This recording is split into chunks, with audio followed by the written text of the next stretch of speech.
Olá, meu nome é Monique Zanotto e eu vou estar apresentando para vocês o artigo referente a estratégias de previsão de demanda para a otimização dos serviços de uma clínica de fisioterapia. A área de escolha foi a pesquisa operacional. Atualmente, as clínicas de fisioterapia elas convivem com desafios significativos no gerenciamento dos seus serviços e na previsão de suas demandas.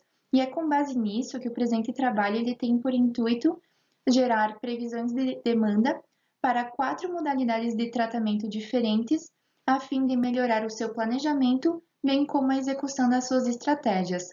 Os modelos matemáticos considerados, eles se referem à série temporal, no qual são, então, a média móvel simples e ponderada, a suavização exponencial, o método de Winters, aditivo e multiplicativo, e o método de Roth-Winters, a suavização exponencial dupla, aditivo e multiplicativo.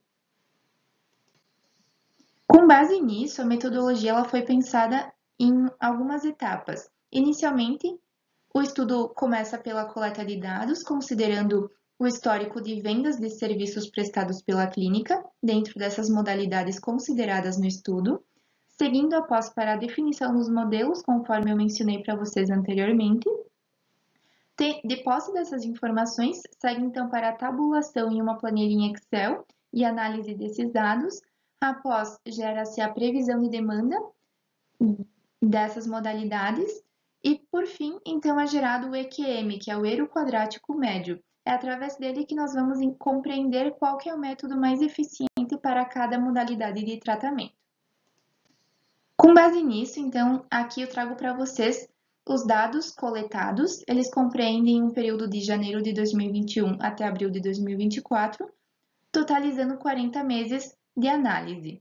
Através desses dados, então, foram geradas as previsões de demanda, de modo que, então, foram aplicados os modelos matemáticos conforme mencionado anteriormente.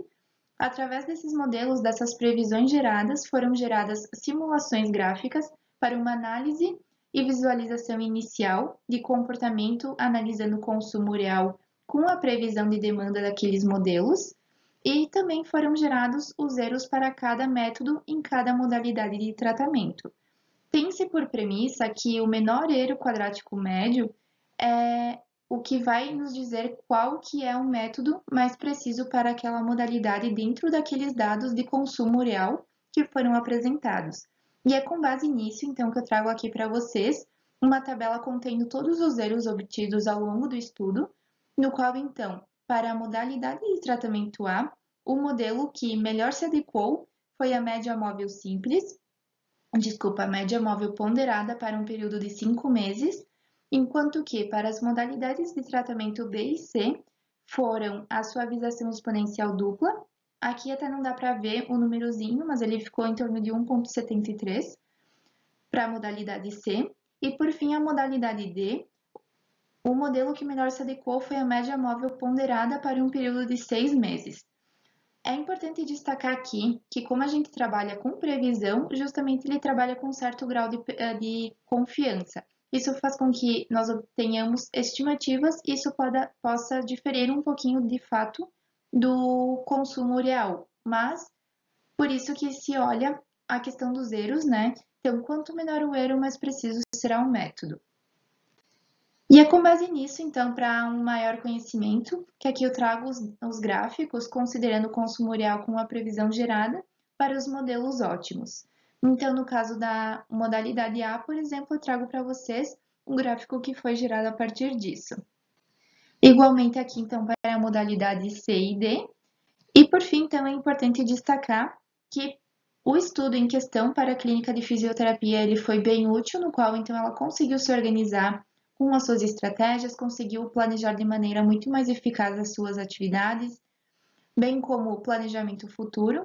E é importante também trazer que a previsão de demanda ela se faz muito importante no dia a dia, justamente porque ela permite obter maior eficiência nos processos, uma tomada de decisão muito mais assertiva, bem como alcançar resultados significativos na organização. Então, agradeço a atenção de todos e muito obrigada.